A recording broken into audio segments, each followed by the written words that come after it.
भारत की ऐतिहासिक भोजशाला में नियमित सत्याग्रह का आयोजन किया गया। सत्याग्रह में सैकड़ों की संख्या में श्रद्धालु शामिल हुए। श्रद्धालुओं ने मां वाग्देवी की पूजा अर्चना कर हनुमान चालीसा का पाठ किया। भोजशाला की मुक्ति और मां वाग्देवी की पुनः स्थापना को लेकर वर्ष 2003 से गर्भगृह में लगातार नियमित सत्याग्रह किया जा रहा है। मंगलवार को सत्याग्रह में वर्ल्ड हिंदू फेडरेशन के प्रदेश अध्यक्ष संजय अग्रवाल भी विशेष रूप से शामिल हुए। चर्चा में संजय अग्रवाल ने कहा कि आगामी 23 जनवरी को बसंत पंचमी के अवसर पर सैकड़ों की संख्या में हिंदू समाज भोजशाला पहुंचे और राजा भोज द्वारा दी गई मां वाग्देवी की ऐतिहासिक विरासत को मुक्त कराने का संकल्प लें। उन्होंने ये भी कहा कि सरकार को बहुसंख्यक समाज की आस्था और भावनाओं पर फोकस करना चाहिए, न कि मुस्लिम तुष्टीकरण की नीति पर। भाई साहब, आज आप लोगों ने भोजशाला आए हैं, दर्शन किया, इतिहास जाना है, क्या लगा यहाँ देख के आपको? लगना क्या, मंदिर है, वो तो दिखाई दे रहा हो तो सबको। अगर अंधे को आधी रात में भी लाएंगे तो वो मंदिर ही बताएगा। कि प्रशासन को ध्यान रखना चाहिए, देखना चाहिए कि भाई जिनकी धरोहर है उनको पूजा अर्चना करने का समय देना चाहिए। ये जोर ज़बरदस्ती करके पूजा को खंडित करना गलत है। लोकतंत्र में ऐसा नहीं होना चाहिए। अच्छा, लंबे समय से भोजशाला की मुक्ति को लेकर आंदोलन चल रहा है। आगामी 23 जनवरी को भी बसंत पंचमी का उत्सव है, तो क्या जाट समाज भी इसमें पूरा अपना योगदान देगा? जाट समाज ने पूरा हिंदू समाज का योगदान रहेगा और आने वाली बसंत पंचमी पे पूजा ही होगी, अखंड पूजा होगी, सूर्योदय से सूर्यास्त तक पूजा होगी। जाट समाज धर्म के काम में हमेशा आगे रहा है और सर्व हिंदू समाज भी साथ में ही है। जब धर्म की बात आएगी तो धर्म के साथ खड़े रहेंगे। पूरा नाम बता दें आप। मेरा नाम ईश्वरलाल जाट, राष्ट्रीय जाट तेजवीर सेना मध्य प्रदेश अध्यक्ष। राजा भोज की भोजशाला में आके, धार में आके हमको परम सौभाग्य प्राप्त हुआ, उसका बड़ा हर्ष है। राजा भोज ने लगभग 1000 साल पहले जो खेल संस्कृति के लिए जो नींव रखी थी, उस नींव को सहेजने का काम जो हमें करना था, हम बीच में हम नहीं कर पाए और विदेशी आक्रांताओं ने आकर इस भूमि को, जो एक धर्म और संस्कृति की जगह थी, उसको पापमय कर दिया गया है। इस जगह को हमें वापस से इस को संस्कृति को, विरासत को वापस लाने का बीड़ा हम सब हिंदू भाइयों के ऊपर है कि ये जो सैकड़ों सालों से इस विदेशी आक्रांताओं द्वारा ये ज़मीन को एक मस्जिद का नाम दे दिया गया है, इसको इधर से सफाया करना है।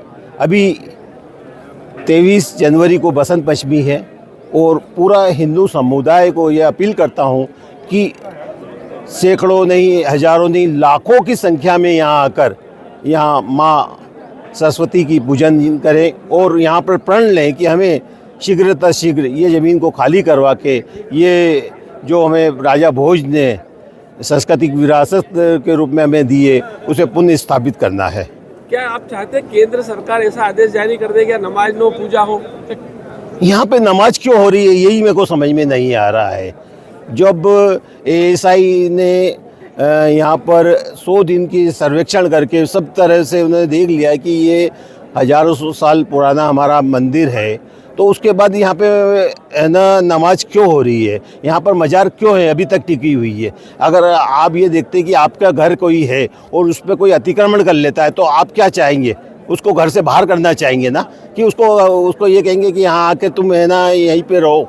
तो ये जो अतिक्रमण करने वाले हैं, एक समय था जब वो हिंदू शून्य था, वो कमज़ोर था, उस समय ये आके अतिक्रमण करके चले गए। पर आज हम आज़ाद हैं, हिंदू बहुसंख्यक है, उसके बाद भी अगर ये आज तक हमारे ऊपर यहाँ पर टिके हुए हैं, तो ये हमारे शरीर पर बहुत बड़ा घाव है। ये जो घाव हम देखते हैं तो हमें बड़ी पीड़ा होती है।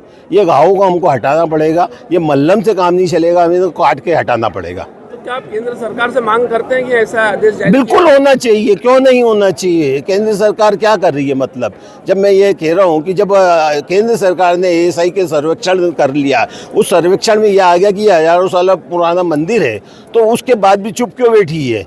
कि वो अपनी कोर्ट, सुप्रीम कोर्ट क्यों चुप बैठी है? ये उसके ऊपर जल्दी से जल्दी फैसला होकर इसको मंदिर के रूप में स्थापित करना चाहिए। लगता है केंद्र सरकार, राज्य सरकारें तुष्टीकरण कर रही है। ये तुष्टीकरण की नीति ही है कि आज भी हम जब अंदर आए तो बाहर हमको, जहाँ पे हमको वो चीज़ें दिखना भी नहीं चाहिए, वो सिर्फ आंखों में सामने वही दिखती है कि हम कहीं भी अगर मंदिर जाते हैं तो हम ये नहीं सोचते कि कहीं भी हमें ये कहीं भी गलत जगह पे जाए। हमको आज अंदर जाते से ही दिखते हैं कि जगह जगह मज़ारें बनी हुई है। तो ये मज़ारें क्यों बनी हुई है, इसको बिल्कुल से साफ करना चाहिए। गवर्नमेंट को सीधा एक फोकस बहुसंख्यक पे देना चाहिए, ना कि अभी भी आज भी मुस्लिम तुष्टीकरण पे ध्यान देना चाहिए। यह एक मंदिर बना हुआ है, पिछले 20 सालों से उस मध्य प्रदेश में बीजेपी की सरकार है और मंदिर का कोई भी उसमें कोई आदेश गवर्नमेंट ने नहीं दिया कि भैया मंदिर को लीज दी जाए, या कुछ बार बार फाइल भोपाल जाती है और वापस आ जाती है। तो क्या कहना चाहेंगे सरकार को? देखो, अगर कोई भी गवर्नमेंट अपनी इन चीज़ों की लेट लतीफ़ी करती है तो उसको भुगतान करना पड़ेगा। यह देश हिंदुओं का है और हिंदुओं का ही राज करेगा। अगर आप ये चाहेंगे कि आज तक अगर लेट लतीफ़ी और इन चीज़ों में करी तो वो गवर्नमेंट भी जल्दी नहीं रह पाएगी, वो भी लेट लतीफ़ी हो जाएगी उसकी भी। नाम बताइए। संजय अग्रवाल, अध्यक्ष वर्ल्ड हिंदू फेडरेशन मध्य प्रदेश। गौरतलब है कि इस वर्ष 23 जनवरी को वसंत पंचमी शुक्रवार के दिन पड़ रही है। आदेश अनुसार वसंत पंचमी पर सूर्योदय से सूर्यास्त तक हिंदू समाज द्वारा भोजशाला में मां वाग्देवी सरस्वती का जन्मोत्सव, पूजन एवं हवन किया जाता है। साथ ही प्रत्येक मंगलवार को हनुमान चालीसा का पाठ और पूजन अर्चन भी किया जाता है। वहीं दूसरी ओर शुक्रवार को मुस्लिम समाज द्वारा दोपहर 1 बजे से 3 बजे तक जुम्मे की नमाज अदा की जाती है। ऐसे में वसंत पंचमी और शुक्रवार एक ही दिन होने के चलते प्रशासन के लिए आदेश का पालन करवाना एक बड़ी चुनौती बना हुआ है। ब्यूरो रिपोर्ट, खबर मध्य प्रदेश।